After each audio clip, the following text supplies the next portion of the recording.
Hola, ¿qué tal? Pues aquí estamos en un programa más en Agrito Pelao. Ya estamos en el sexto episodio de la tercera temporada. Va pasando rápido el tiempo y hoy, como ya sabéis, tenemos con nosotros a Lola Yatas, que ya repiten el programa, por fortuna para mí y para todos los que nos estén escuchando, y estaremos hablando del Lugar Invisible, que salió en octubre de 2023 con la editorial Obscura. Como veis, pedazo de portadón, que es súper guay, ya adivinaréis cuando lo leáis de qué va esta portada.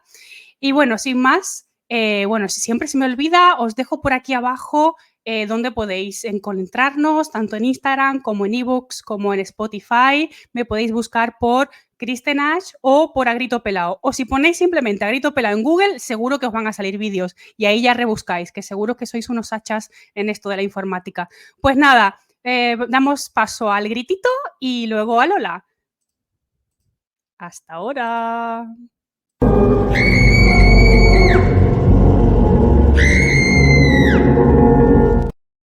Buenas. ¿Qué tal? ¿Cómo estás? Qué Y encantadísima yo. tú, y yo más todavía. Porque, bueno, Madre antes mía. que nada, momento fandom, me ha encantado el libro, ¿vale? O sea, he disfrutado cada momento y me lo he leído muy rápido, a pesar de que es verdad que empecé a leérmelo muy tarde porque ya salió en octubre y estamos ya en mayo, ¿no? Llevo un montón de tiempo con el libro en mi casa, pero cuando empecé a leérmelo ya fue un no parar. Me alegro muchísimo. Jolín, viniendo de ti, que es una super lectora. Y, Sí, vamos, no, eso muy es guay. un halago. Hablaremos de ello ahora, pero mucho ritmo y bueno, y mucha intriga, ¿no? Que creo que eso es lo Sí, guay, ¿no? Te sí. va enganchando y dices, un capitulito más, ¿no? Uno, medio. Bueno, no Sí, son cortitos, a mí me encanta porque yo soy la típica que tengo que terminar el capítulo, entonces cuando hay libros pues que tienen sí. capítulos de 50 páginas, digo, mierda, mierda, mierda. A mí me pasa lo mismo. Yo voy buscando los cambios de sección, digo, no puedo parar así de Claro, repente. Cuando hay un cambio de sección que tampoco es un cambio de... Ay, sigo. O claro, sea que claro que no. me puedes atrapar Me pasa así igual. también. O sea, una ventaja, la primera ventaja es esta, son capítulos cortitos, con lo cual a los que sois un poco maniáticos como nosotras, que tenéis que terminar los capítulos, pues va muy bien, porque en el metro os leéis uno y cuando bajáis y volvéis a subir, pues os leéis otro y ya El estamos, muy otro. práctico. Bueno, pues vamos del tirón con este pedazo de libro, Un lugar imposible, invisible, perdón, y vamos primero que nada a lo que le suele resultar más difícil a todos los autores, y es resumir su propio libro. Sin spoilers, obviamente, porque hemos dicho que esta primera parte es sin spoilers. Entonces, Lola, resume El lugar invisible en unos minutitos. Pues lo resumo y que sepas que es complicadísimo y más con este libro, porque este libro trata de descubrirse con el protagonista. Tú te metes en su piel y tienes que ir desentrañando un montón de pues, lo que va sucediendo. Pero bueno, comienza con una enfermera que se llama Gracia, pues que tiene pues los 40, 45, ha sido maltratada toda su vida y entonces encuentra una oportunidad, su madre fallece y una oportunidad para comenzar de cero. Entonces decide con su sobrina Estela, pues cambiar de vida totalmente, irse a un pazo en un lugar idílico. Ella siempre ha querido rodearse de naturaleza para comenzar allí. Lo que pasa que encontrará pues que el lugar no es el más idóneo para comenzar nada. No sé si esto vale como resumen, porque ¿Sí? es que hablando de lugar invisible es que me tengo que morder la lengua todo el tiempo. Bueno, haces bien, hay gente que no se la muerde y entonces peca de pasarse. Ya nos pasaremos dentro de un ratito. Desde Vale, a mí me luego. gustan mucho los procesos de creativos y me gusta lo que es la imagen, ¿no? Hay muchos escritores que trabajan con imagen, otros con ideas, otros con algo que ven en la calle. Entonces me gustaría saber de dónde procede la idea de Lugar Invisible y cómo fue el proceso creativo. Me gusta sobre todo también, lo hablamos en el capítulo anterior, en hablar de la metamorfosis que puede sufrir a veces un libro, ¿no? Háblanos un poco de esto. Pues lugar invisible surge una sensación de opresión, de ahogo que he tenido en algunos momentos de mi vida, que he ido repitiendo y que se hizo mucho más intensa cuando falleció mi padre. Entonces, intentando andar en esa sensación de ahogo, en saber, pues eso, en desentrañarla, pues comencé a escribir el libro. Fue un proceso bastante costoso anímicamente por eso, porque yo quería como cuando sacas el mago que saca pañuelos y Mm, piensa que va a acabar, pero sale otro pañuelo, Entonces así fue El lugar invisible. Luego había que manejar muchísimo las tensiones, había que manejar muchísimo, hay temas, pues hay salud mental, hay pues maltrato vicario, hay un montón de cuestiones que tenían que manejarse con muchísimo equilibrio para que no explotaran. Porque, Ujú.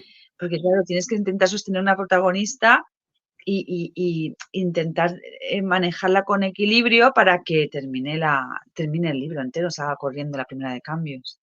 O cojo una metralleta y se carga a Tokiski, ¿no? Es eso fue lo complicado. No, no pasa esto, no os preocupéis. No hay metralletas casi. Y vale, y un elemento más que me gusta, que va un poco de la mano con de las influencias y tal, que hablaremos más adelante de las influencias, pero ¿a qué podemos comparar Un lugar invisible? Más o menos, ya sea en el estilo, en la trama, en lo que a ti te apetezca. Si has leído o visto, ¿no? Porque puede ser una peli también, tal, te gustará El lugar invisible. Pues a mí El lugar invisible, por ejemplo, peli, pues a lo mejor El orfanato o Los otros, porque sucede pues así en una casa en plena nada. Pero a mí, por ejemplo, escribiendo el libro sí que cogí muchísimas, no escenas, sino lo que me evocaron algunas escenas ¿Sensaciones? de, sí, sensaciones de escenas de Emilia Pardo Bazán en Los Pazos de Ulloa. Por ejemplo, cuando no entiende cómo comen, porque, por ejemplo, Los Pazos de Ulloa me encanta, lo he leído muchísimas veces, y las escenas de banquete incomprensible cuando llegan de cazar o cuando llegan de sitios que no se sabe dónde llegan, y todo es animal y todo, y ahí se ve realmente con quién se está tratando, pues intenta llevarlo un poco al lugar invisible y un poco por también traducir esos festines de comida, pues, de partir el pan, de meterse pues eso me ha encantado muchísimo. Entonces, creo que mucho terror rural, cualquier obra así que tenga un poquito de desasosiego rural, se puede equiparar al lugar invisible. Si te gusta eso, te va a encantar. Bueno, ahora que hablas de lo de la escena, ¿no? De comida y tal, a mí es algo que tengo súper subrayado, ¿no? Porque se nota entonces, ¿no? Que lo has trabajado y que es lo que te gusta, porque, Sí, porque se sí. ve, ¿no? Se siente ese malestar simplemente en una cena, que puede pasar, de hecho no hay más que hablar de Navidad, ¿no? Algunas veces, y esos encuentros con toda la familia y cosas de esas, ¿no? Sí, además es que jugar, por ejemplo, con la persona que te alimenta es la persona que te cuida y la persona pues, que hace pues, que te cuida y te está nutriendo. Que esa persona, mientras te alimenta, esté siendo sarcástica contigo o esté intentando decirte, pues es como una dicotomía entre el bien y el mal ahí, el alimentarte y el drenarte a la vez. Entonces, Exacto. sí, me ha encantado muchísimo. Hay unas cuantas escenas en la obra y siempre se habla en la cocina, porque para mí es darte y quitarte al mismo tiempo, hacerte confiar y morderte la mano. Entonces Ujú. me ha gustado mucho eso. Bueno, y la cocina es el lugar por excelencia también, ¿no? De la intimidad, del charlar con una amiga mientras te tomas un café, ¿no? Entonces es un lugar recogido, pero que justamente a lo mejor no es Claro, tan protector, ¿no? donde está el hogar, ahí Exacto. está la Mm. cocina. Sí. Bueno, pues yo dejo, como ya saben todos, una de mis frases lapidarias a propósito de qué va El lugar invisible. Y lo leo porque como también salimos en ebooks, pues los que estamos en ebooks no podrán ver la imagen. Algo hay en Tijuana que pone los pelos de punta. No sabemos si son sus bosques, sus gentes, con sonrisas impostadas o su folclore un tanto peculiar.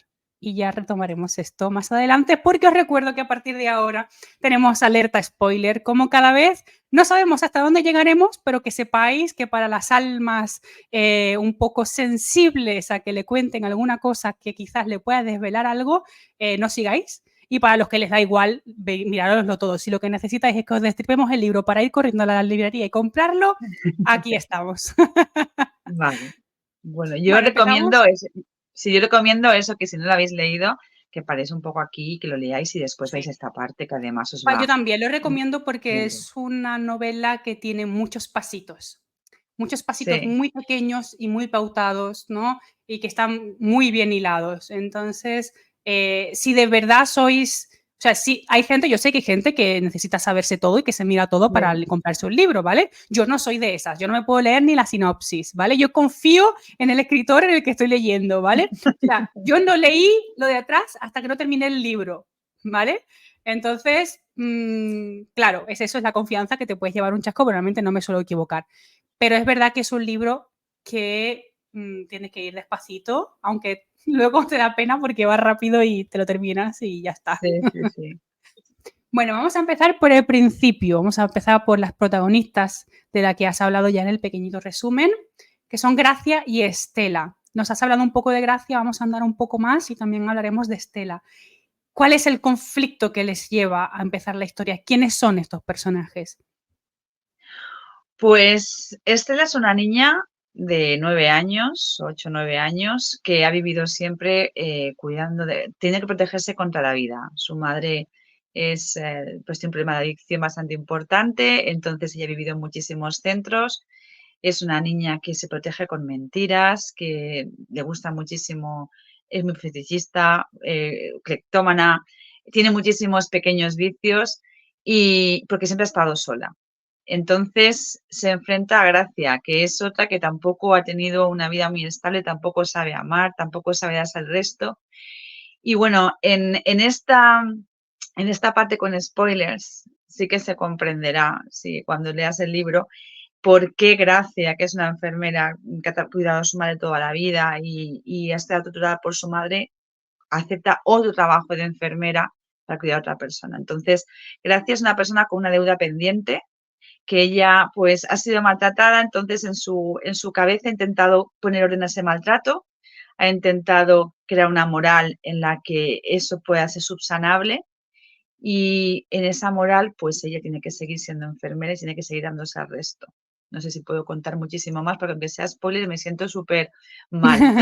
No, hasta aquí está muy bien porque creo que no has desvelado nada, pero sí juegas No, con ambos personajes, son personajes sí, grises y complejos, ¿no? muy No, complejos. exacto, no estamos hablando Además del es que bien contra el mal. sí, cuando los dos se miran, cuando Gracia encuentra a su sobrina Estela y tiene que hacer cargo de ella, las dos, en esa mirada que tienen las dos al encontrarse, se ve que ninguna sabe qué hacer, ninguna siente nada, hay un cero, entre ellas no hay sentimiento, no saben confiar en la otra persona. Entonces eso también tendrá que construirse durante la novela. Pues llega un momento en el que tendrán que luchar la una por la otra y entonces habrá que construir una relación ahí entre ellas. Bueno, y es eso, creo que una de las cosas más bonitas de la novela es cómo vemos la evolución de la relación entre la tía y la sobrina, ¿no? Cómo pasan de ser absolutas desconocidas a justamente esa protección maternal, ¿no? Que ejerce Gracia sobre Estela. Y esto creo que Sí, es una de las cosas más complejas y más bonitas del libro, que ya veis que no tiene nada que ver con el terror ni con lo fantástico, pero bueno, somos ¿no? lectores de libros donde hay personas, ¿no? Y las claro, relaciones claro, forman claro. parte de ellas. Además es que las relaciones es lo más, yo creo que en el terror juegas mucho con esa vulnerabilidad. Cuando le pasa algo a alguien que quieres, casi es más terrorífico que cuando te pasa a ti.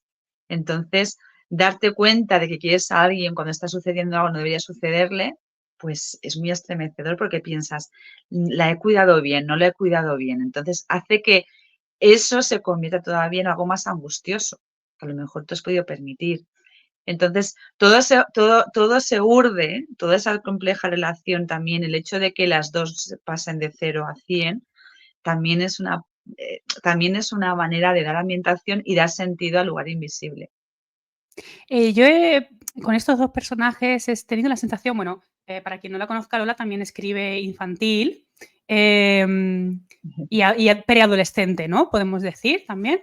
Y he visto que quizás es uno de los libros adultos que tienes donde hay un personaje infantil con más fuerza y que puede ser que te haya Sí. ayudado justamente tu vertiente también de escritora de infantil en esto, porque creo que es por eso, ¿no? Es la primera vez que tienes un personaje infantil con tanta fuerza en un libro de adultos, ¿no?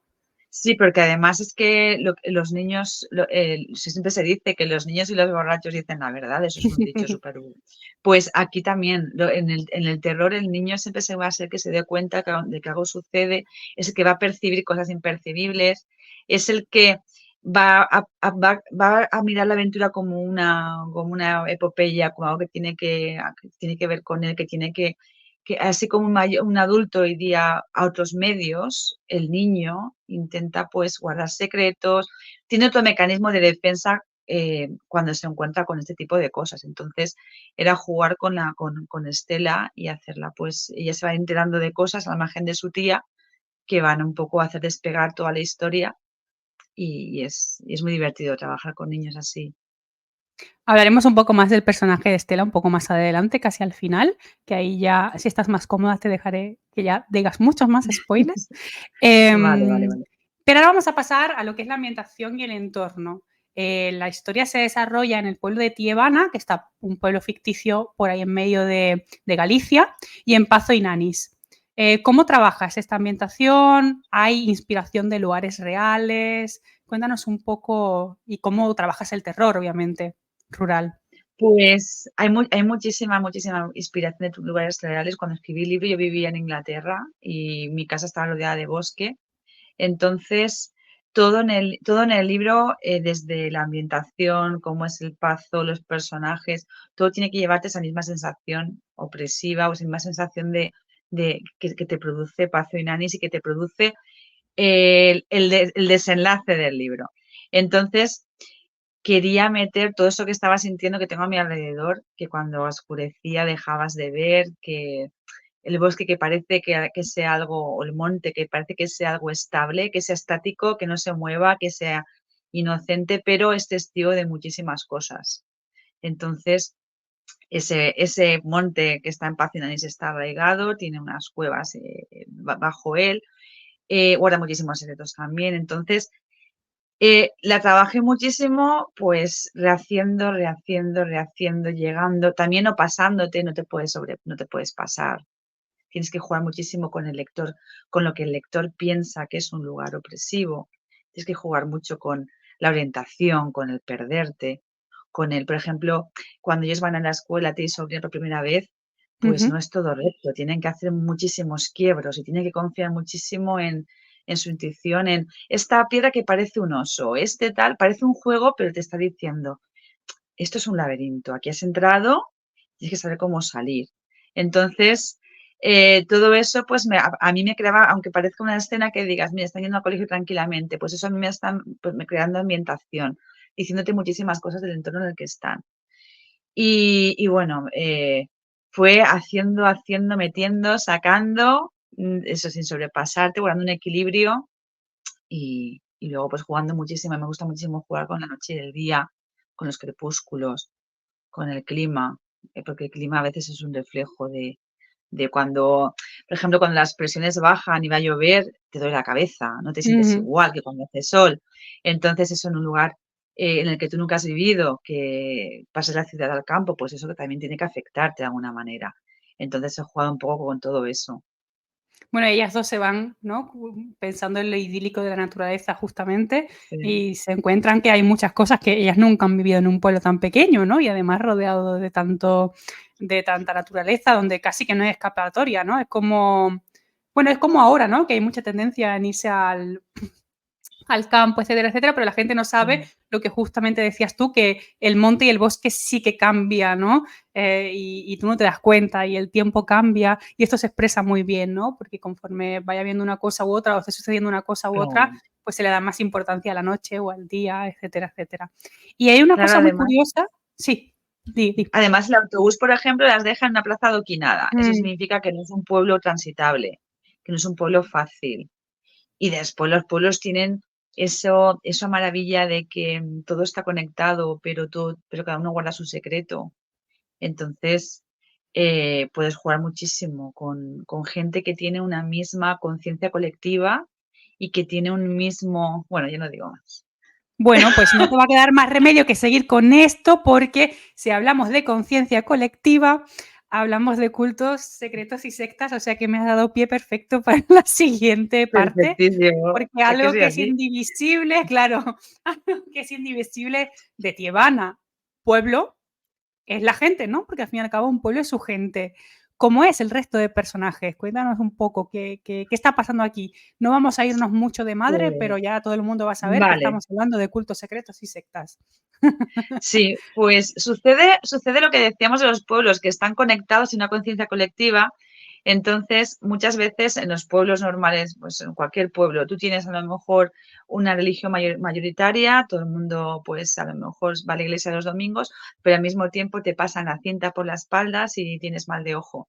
Mm, Entonces, o el azar. esto es, claro, la sal. Este es un pueblo que está totalmente aislado, que ha intentado preservar sus creencias paganas, porque además han visto que funcionan, pero al mismo tiempo, esas creencias paganas que se supone que les hacen muy feliz porque han conseguido respuestas que la gente que no vive en Tibana no tiene, también los hace depender muchísimo de la sacerdotisa que tiene esas respuestas. Y esa dependencia se ha convertido en una dependencia enfermiza porque de repente su futuro depende de ella. Y entonces vemos figuras en el libro que he disfrutado muchísimo construyendo, la figura del siervo, la figura Ujú. de la persona que se siente atrapadísima y no puede salir de esa situación porque ya no puede echar marcha atrás, porque si echa marcha atrás sería cuestionarse muchísimas de las cosas que ha hecho. Entonces solo puede ir hacia adelante, incluida la propia familia que vive en el Pazo, el propio, entonces pues es un pueblo bastante atrapado por las respuestas que ha encontrado en cuanto a la vida y la muerte. Bueno, y esto también, si lo reflejamos por el otro lado, que no sea fantástico, pues la gente que no ha vivido en un pueblo pequeño se sabe todo, se cuentan todos los secretos y es como que todos están, cuando tú eres el extranjero, todos están en complot en contra tuya, al fin y al cabo es lo que pasa. Lo Sí, digo porque yo sí que he vivido en un pueblo pequeño, ¿no? Entonces hay como este culto secreto de que todo el mundo sabe lo que está pasando todo el tiempo y tú eres el que viene de fuera, ¿no? Esa sería también la claro. lectura fuera de la fantasía que creo yo que podemos hacer. Y hablando de cultos, sectas, secretos y de estos personajes secundarios que son los que rodean, dinos, ¿cuál es el personaje que más te ha gustado de los antagonistas? ¿Y cuál es el que más te ha costado trabajo escribir? Pues me ha gustado muchísimo Félix el guarda, porque Ujú. es una persona muy atormentada y muy esperanzada y que cada día lucha por un sueño que tiene, pero al mismo tiempo cada vez lo ve más irrealizable. Entonces no sabe qué hacerse consigo mismo para conseguirlo. Y entonces ha pasado de ser una persona alegre a ser una persona muy huraña, una persona solitaria. Entonces ese personaje me ha gustado mucho además porque es un personaje muy necesario que enlaza más personajes, a través de él vamos conociendo otros personajes en el pueblo y claro, tenía que tener una reacción, es el típico vasallo, pero es que además es un vasallo que era un hombre feliz y libre, no ha nacido así. Entonces, Mm. llevarlo a ese extremo y todas las cosas que hace y que hará, pues ha sido bastante, pues eso, bastante divertido y bastante complicado. Y después el personaje con el que he sudado muchísimo, pero me ha gustado muchísimo es Ángela. Mm. Ángela, además, Ángela, yo la conozco, yo la he visto, yo sé cómo es, eh, y vamos, y además es que te voy a decir quién me ha inspirado, Ángela, totalmente, A es ver, a ver. Ángela Molina. Ángela Molina con el pelo largo y negro, suelto, los labios rojos, delgadísima, con los pómulos hipermarcados, seductora, coqueta toda la vida. Entonces, esa persona y con esa también, es muy racial la cara de Ángela Molina. Entonces, pues esa racialidad, pues esa pasión, ese poder que tiene cuando camina, pues esa es Ángela. Y entonces Ángela es una persona, una mujer muy enamorada, muy enamorada, que lo hace todo mal. Y intenta hacerlo Bueno, todo para ella bien está y bien. Sí, exacto. sí, tiene un propósito y tiene su razón de ser, pero arrastra a sus hijos, arrastra a su hijo y arrastra a sus hijos y arrastra a su familia y arrastra al pueblo Y bueno, y ella está enamorada, es una mujer totalmente enamorada y celosa y encima, pues como es consciente de su vulnerabilidad y consciente del paso del tiempo en su cuerpo y consciente del, pues está muy celosa, está muy enfadada y se siente poderosa sobre los demás, pues controlándolos y haciendo que la teman. Claro, Entonces porque al eso fin es y un al cabo poco es lo que mueve la obra, ¿no? Es verdad que decimos, ¿no? Mueve la lucha por el ser amado, pero también realmente lo que mueve a todos los personajes es el miedo, ¿no? el Porque miedo total.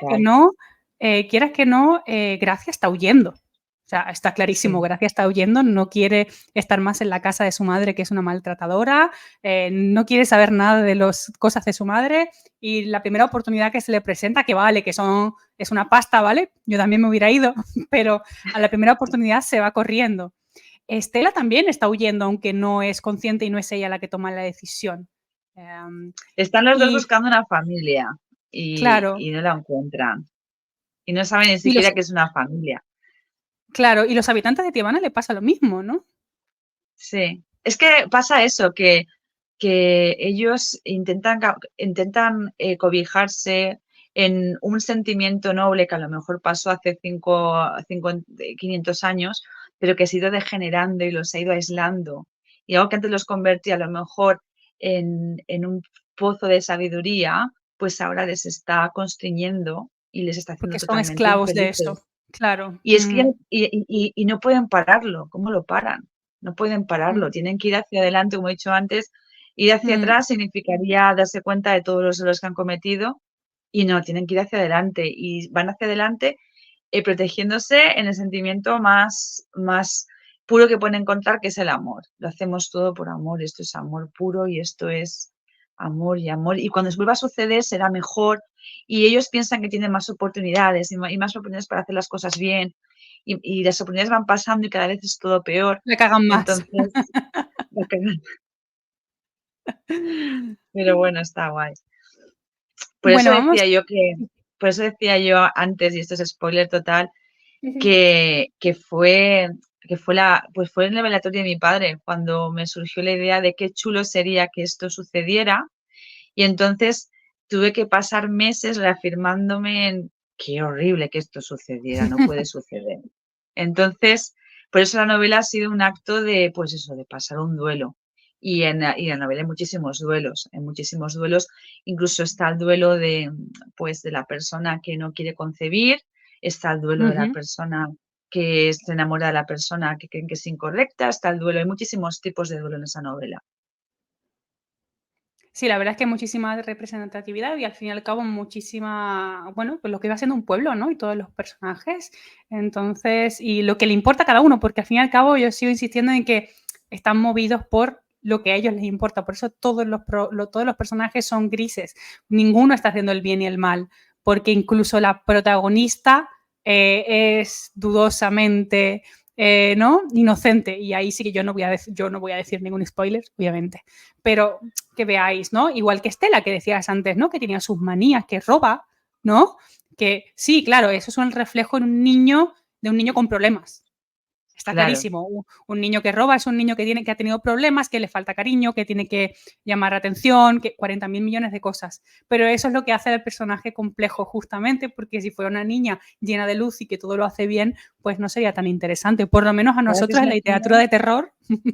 Claro, y es una niña que ha tenido que, ella no tiene control en su vida para nada, no puede controlar lo que ella hace. Entonces ella pues decide esto, me gusta, me lo llevo. O Claro. esto, y entonces gana un poquito de control y gana un poquito y se viene un poquito arriba, porque la pobre, pues es eso, no, ni siquiera sabe, ella está preparada para cualquier día le digan tu madre la ha diñao Mm. y ella dirá, pues bueno, pues es lo que tenía que ser, no sé qué. Y entonces, pues es eso, a mí me gusta mucho eso de no saber querer cuando tus padres y cuando tienes una familia disfuncional y dejas de saber querer. Y justamente cuando llaman a la madre de Estela al centro de desintoxicación, es el único momento en el que son una familia, que Mm. se comportan como se comportaría una familia de, ponte que tu madre te quiere decir algo, ¿qué tal el cole? ¿Qué tal? No tienen más momentos así, no se preguntan nada, no, entonces ahí es como cuando se refugian, hay un teléfono, una tercera persona y ahí, pues, ahí va creciendo un poquito su relación. con la madre de Estela de telón de Y fondo. el nombre, o sea, yo no sé, pero es lo que te quería decir, como estamos hablando de Estela, pasamos justamente a esta parte, ¿no? A hablar sobre la fuerza y la esperanza de la inocencia de los niños, que también es, como tú decías antes, Estela es la primera que se da cuenta o de que empieza a sospechar de todo. Entonces, la inocencia y la apertura de espíritu de los niños, ¿no? Que les da la capacidad de ver incluso lo que no está ahí. ¿Es gratuito el nombre o realmente se lo has puesto por esto? Porque a mí me hizo pensar en eso, ¿no? Como también hacen el juego este de luna, sol, pues yo digo, pues estrella. Pues mira, Estela, pues eso, comienza como siendo pues como un nombre. Estela es, el nombre de Estela es como la confirmación de la incapacidad de su madre de haberla concebido. Porque además en la carta que envía a su prima para que la cuide, le dice, mira, le he puesto el nombre del pony que nos gustaba. O sea que no sabía que era una hija, no sabía lo que iba a ser, le pone algo que es bonito. Y también con Estela juego muchísimo con otro personaje de la novela Bosque. Hay una niña que se llama Estrella y esa niña se me quedó muy, muy grabada. Y además en la novela pues hace cosas, se me quedó muy, muy grabada. Y como hablamos pues un poco de segundas vidas y cosas así, pues quise un poco traérmela otra vez con otro cuerpo y otra cara. Y otra personalidad completamente Otra diferente. personalidad Y totalmente bueno, diferente. claro, y ya momento spot publicitario, que ya te dije que es la segunda vez que Lola viene al programa, porque también estuvo con nosotros en unas temporadas anteriores, que justamente estuvimos hablando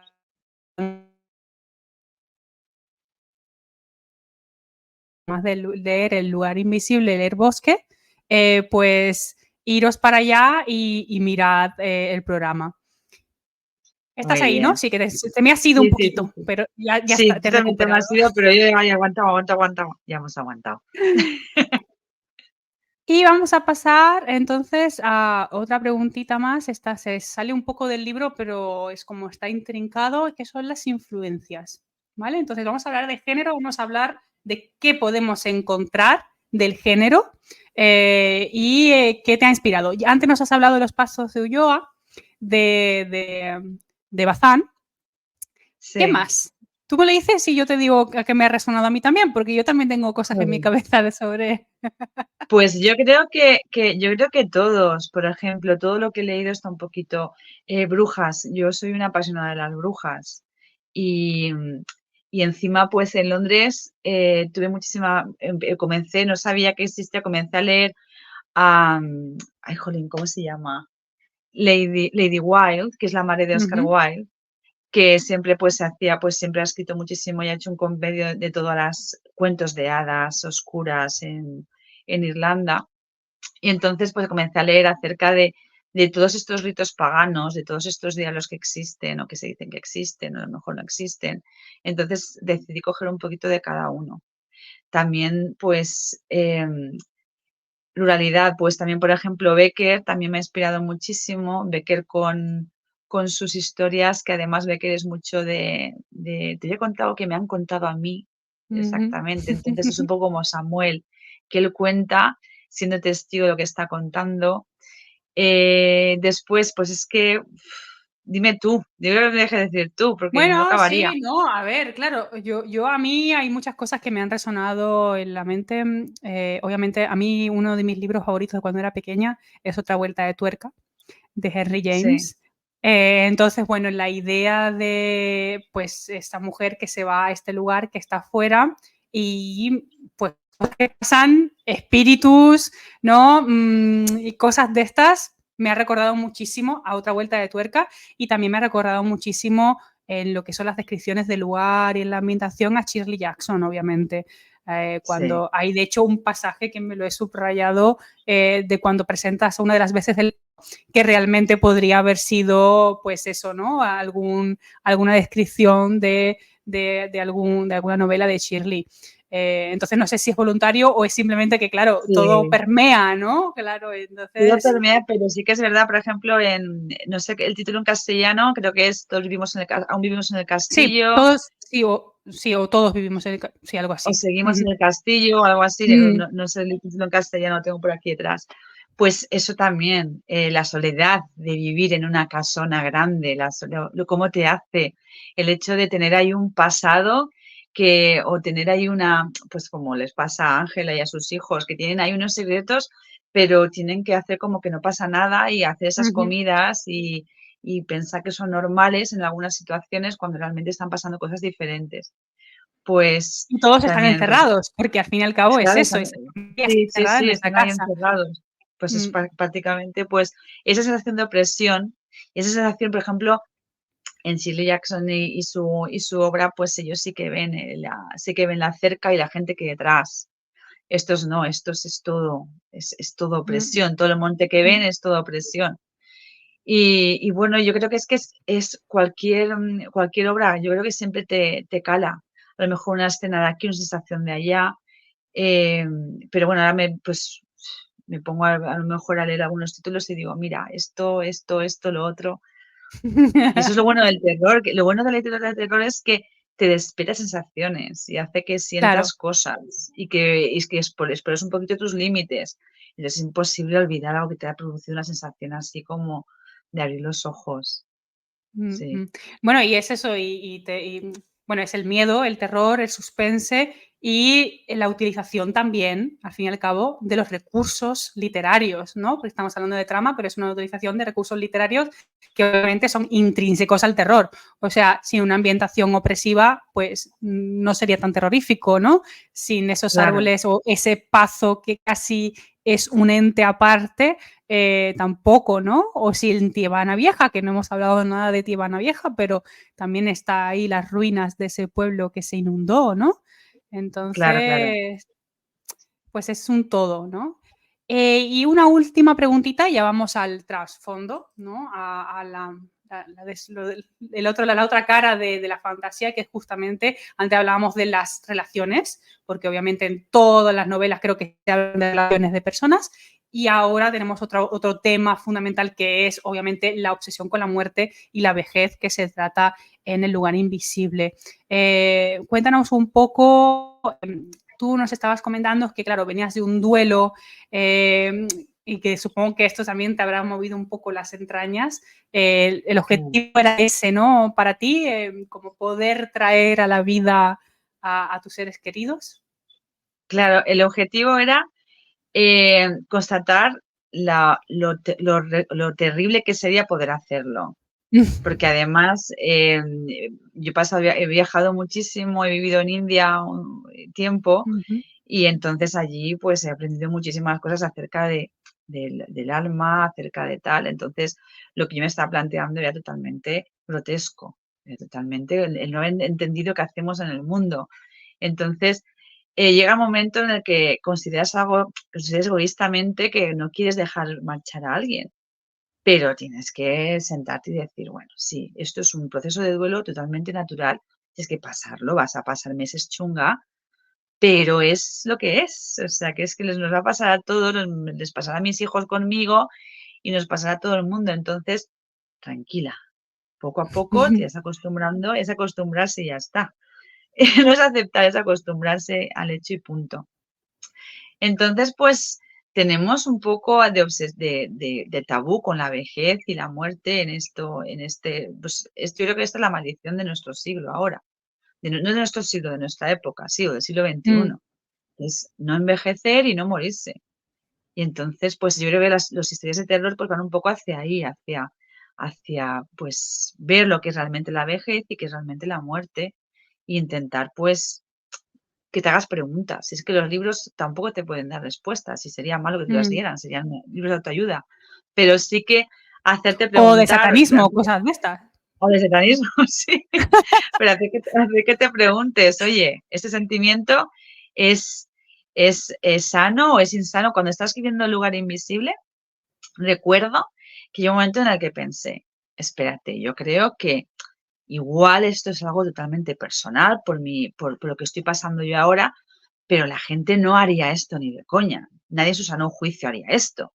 Pero es que tuve ese pensamiento y 2 días después aparece Ana Obregón, que ha adoptado una niña y yo digo: "Sí, lo haríamos". O sea, Sí, lo haríamos. O danos sea, a ver, Lola, lo haríamos todo el rato. Damos o sea, pelas. seamos sinceros. Yo, a mí antes, ahora me gustan más otras cosas, pero antes era súper fan de todo lo que es vampiro. Y yo lo decía cuando era joven, ¿no? Cuando tenía, yo qué sé, 15, 16, 17 años. Y decía, yo sería vampiro, me da igual si tengo que matar a gente. ¿Sabes? Sí. Lo Ya, ya, ya, haríamos, ya. por supuesto que lo haríamos. O sea, yo sí firmo, ¿sabes? Pero Yo a lo también mejor pensaba lo no, a lo mismo. mejor, claro, a lo mejor te llega el momento y no sabes, pero yo creo que sí, lo haríamos todos, porque al fin y al cabo, si a ti te ponen en la mano que un ser querido no se vaya, Claro. dirías que sí. Es que es Mm. eso. Entonces, vi ese ejemplo y vi además cómo la población, cómo el resto del mundo nos conmocionamos tanto y lo vimos tan horrendo y lo vimos tan tal, cuando es algo que realmente lo que hizo fue despertarnos el clic y decir, ostras, se podía hacer. Es como si hubieras pasado un juego y te enseñan al final la regla número 7 que ya no puedes usar. Entonces, Sí, sí, ostras, sí. esto a mí me lo he dicho y lo hubiera hecho igual. Entonces, pues todos esos sentimientos encontrados, muchísimas conversaciones, tertulias con amigas acerca de, bueno, esto es una locura, pues esto me ayudó muchísimo también en el libro, en decir, es que lo que estamos viviendo ahora es que es un terror a no Mm, dejar descendencia. Y es que además es que, y morirnos sin más, cuando eso que sucediera antaño en la Edad Media, cuando sí que necesitabas descendencia para poder seguir con tu linaje, para poder seguir con tus tierras, para que nadie te las quitara, pero ahora mismo lo que necesitamos es simplemente considerar que los hijos de los demás son hijos de todos y que la sociedad va mm, para adelante cuidándonos unos a otros y que es totalmente factible que haya gente que quiera engendrar y gente que no, y gente que estamos en la mejor época del mundo para vivir en ese mm. sentido. Y sin embargo nos comemos la bola muchísimo con estas cosas. Yo creo que eso significa que tenemos cosas que sanar y tenemos muchos Bueno, libros de al fin y terror al que leer. cabo, yo creo que si eso es por supuesto, eso por supuestísimo, que no olvidéis que todo es terror y el terror sirve como catarsis y para darse cuenta de muchas cosas, pero es verdad que a pesar de eso, Lola, por mucho que evolucionemos, sí seguimos siendo los mismos, porque nuestros Ya, miedos y nuestras inquietudes son las mismas. A lo ya. mejor nos morimos de un resfriado y nuestra esperanza de vida es mayor, ¿no? En comparación con la Edad Media, pero seguimos teniendo miedo a la oscuridad y seguimos teniendo miedo a la muerte, ¿no? Y al fin y al cabo Sí, es quienes somos. sí, pero por ejemplo, la vejez, hasta hace muy poquito, nosotros, pues, tener una religión es tener una liturgia y tener unos Mm, pasos. Pasa que nos hemos desvinculado de ella. Pero hasta, por ejemplo, en India la gente anciana se viste de blanco, se viste diferente, porque ha llegado un momento en el que dice, he alcanzado este paso en mi vida, he llegado a viejo y tal. Entonces la vejez siempre ha sido venerada, la vejez siempre ha sido fuente de sabiduría y los sabios eran los más ancianos y eso lo hemos perdido totalmente. Ahora mismo, como nos basamos no en la sabiduría, sino en la productividad, que es algo totalmente opuesto, pues ahora mismo hemos perdido ese respeto por la vejez, cuando realmente los ancianos son los que han pasado por, tienen la experiencia de y pueden decirnos y que son los portadores de la sabiduría, eran los portadores de la sabiduría, ¿no? Hoy en día, totalmente, totalmente. hoy en día, bueno, dependiendo de en qué sociedad estés, pero en nuestra sociedad, la persona mayor no solamente no es portador de la sabiduría, sino que ya pasó, ¿no? Está de pasado, no Sí, está actualizado y tiene menos sabiduría, ¿no? Según, ¿no? El resto de gente, que luego hay otro tipo de sabiduría, como son las vivencias, ¿no? O la memoria histórica, ¿no? Que han claro, pasado por la cual nosotros no hemos pasado. claro. Totalmente. Y a mí me gusta muchísimo un vídeo que hay que hay 3 jóvenes o 4 jóvenes hablando con una anciana diciéndole, pues yo soy no binaria, yo soy género fluido, yo soy... Y a él le da igual. Si Claro. es que la anciana ya sabe de qué va la vida. No Mm, te va a... Hay que decirte que son los que deberíamos escuchar, porque son los que nos van a mm. decir, haz lo que te dé la gana. Si tú hablas con una anciana, Mientras que me voy seas a la feliz, playa, mm, te dice, haz topless, haz ve con el bikini. Te va a dar consejos de vive la vida. En sus palabras es vive la mm. vida. Entonces, eso es lo que hemos perdido. Y entonces hay un miedo a la vejez extremo, a envejecer, a que se nos note que envejecemos, a las canas, a todo. Entonces, pues hay que hacérnoslo mirar, porque es que es Mm. inevitable. Dijeron, pues vamos por aquí y lo saltamos, pero no. Sí, sí, sí, no, no, ni de coña, vamos. Bueno, pues hemos llegado al final. No sé si tú quieres aportar, decir algo más sobre el libro antes de que yo suelte mi última frasecilla de resumen. Yo creo que no, yo creo que ya nos hemos quedado a gusto. Hemos hablado hasta de Ana Hemos, Obregón. no hemos soltado tantos spoilers. Sí, sí, fíjate tú, fíjate tú. Bueno, pues lo dicho, hemos hablado hoy del lugar invisible de Lola Yatas. Muchas gracias de nuevo, Lola, por estar aquí con nosotros. Y os dejo, antes de irnos, una otra frasecilla que resume un poco las ideas de este libro. Y lo leo para los que están en iVoox. Cuando la vida te ha maltratado, a veces solo queda seguir luchando, hasta que te topas con un ser de otro mundo y la batalla se hace aún más dura. ¿Cómo terminará esta batalla? Pues nada, ya tenéis que leeros el libro de Lola y si queréis, si tenéis preguntas, lo que sea, me podéis contactar a mí, a ella, lo que queráis. Todos los comentarios son bienvenidos. Lola, muchas gracias y nos vemos Muchísimas en el gracias. próximo episodio. Gracias a ti. Hasta luego. Hasta luego, chao.